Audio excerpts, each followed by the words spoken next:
সবার প্রিয় আজকের রেসিপি বাটার নান। আমার রেসিপি ফলো করলেই হবে নরম তুলতুলে আর রেস্টুরেন্টের মতো বাটার নানের স্বাদ। তাই প্রথম থেকে শেষ পর্যন্ত দেখবেন। প্রথমে আমি এখানে একটা বড় বাটিতে নিয়ে নেব 3 কাপ ময়দা, আর দেব 2 কাপ গুঁড়ো দুধ, 1 টেবিল চামচ মাখন দেব, 1 চামচ নুন দেবো, আর দেব 1 চামচ বেকিং সোডা আর 2 চামচ ইস্ট, আর দিয়ে দেবো 2 টেবিল চামচ টক দই, মানে ওই 1 কাপ টক দই জল ঝরানো। এবার এই মিশ্রণগুলোকে ভালো করে প্রথমে মেখে নেব ড্রাইভাবে, কোনো রকম জল না ব্যবহার করে।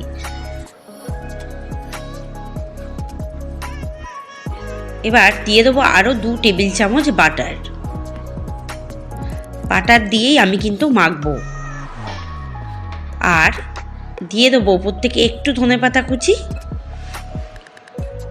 দিয়ে এটাকে হালকা গরম জল দিয়ে আমি কিন্তু মাখবো। ঠান্ডা জল ব্যবহার করব না, গরম জল দিয়ে মাখতে হবে, তাহলে কিন্তু নরম তুলতুলে হবে।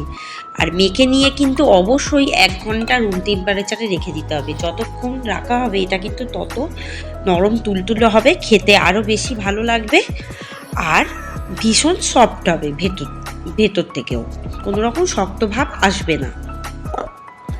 দেখুন ভালোভাবে এটাকে কিন্তু আমি মেখে নিচ্ছি। খুব ভালো করে এটাকে মাখতে হবে।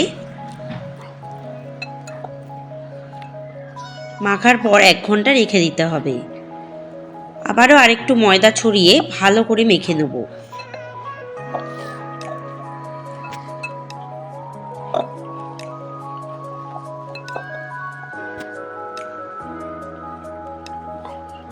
এবারও আরও 1 টেবিল চামচ বাটার দিয়ে দেবো, দিয়ে আবারও ভালো করে চটকে চটকে মেখে আমি কিন্তু রেখে দেবো। প্রায় 2 টেবিল চামচ বাটার দিলাম, যেহেতু বাটার নান বাটারটা একটু তো বেশি দিতেই হবে। 1 ঘন্টা রাখার পর আবারও আমি কিন্তু এটাকে ভালো করে মাখবো। মেখে নিয়ে আমি কিন্তু এটাকে লেচি কাটবো। 1 ঘন্টা রাখার ফলে কতটা সফট হয়ে গেছে ময়দাটা। এবার মিডিয়াম সাইজের আমি কিন্তু লেচিগুলো কাটবো। খুব বেশি বড় না, আবার খুব বেশি ছোটও না, মিডিয়াম সাইজের।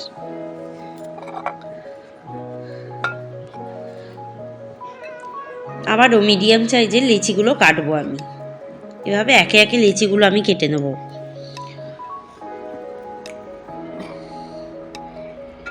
এবার চাকি বেলনিতে আমি বেশ কিছুটা সাদা তেল মাখিয়ে নেব।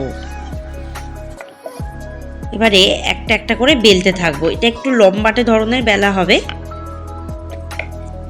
আপনারা চাইলে গোল শেপও দিতে পারেন। দেখুন খুব ভালোভাবে কিন্তু আমার বেলা হয়ে গেছে। এবারে আমি তুলে নিচ্ছি। এবার আরেকটাও আমি বেলে দেখাচ্ছি। দেখুন ওই যা তেল থাকবে ওই তেলের মধ্যেই বেলা হয়ে যাবে বাকিগুলো। আমি একটু লম্বাটে ধরনের বেলছি।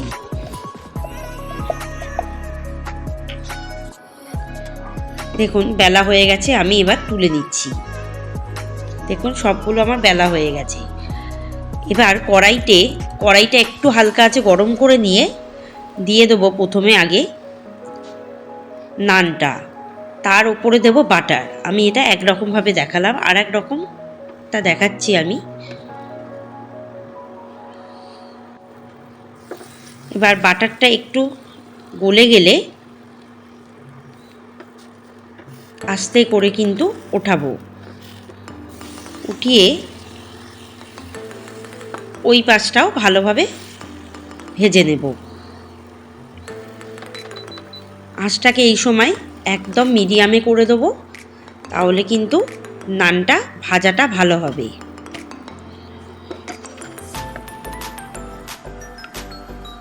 দেখুন একটা বাটার নান রেডি। এবারে প্রথমে 1 টেবিল চামচ বাটারটা মেল্ট করে নিলাম, তারপর কিন্তু আমি নানটা দিলাম। একবার দিলাম শুকনো অবস্থায় নানটা, আর একবার বাটার দিয়ে তারপর দিলাম।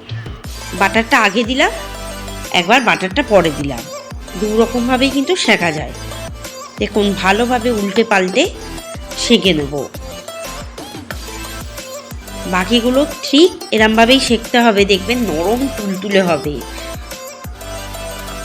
যা দোকানের স্বাদ বাড়িতে বসেই পেয়ে যাবেন রেস্টুরেন্টের স্বাদে। তাই রেসিপিটি ভালো লাগলে কমেন্টে কিন্তু অবশ্যই জানাবেন, আর এটা কিন্তু বাড়িতে অবশ্যই বানিয়ে দেখবেন। ভীষণ নরম হয়, ভীষণ তুলতুলে হয়। আজকের রেসিপি এখানেই সমাপ্ত হলো। ধন্যবাদ।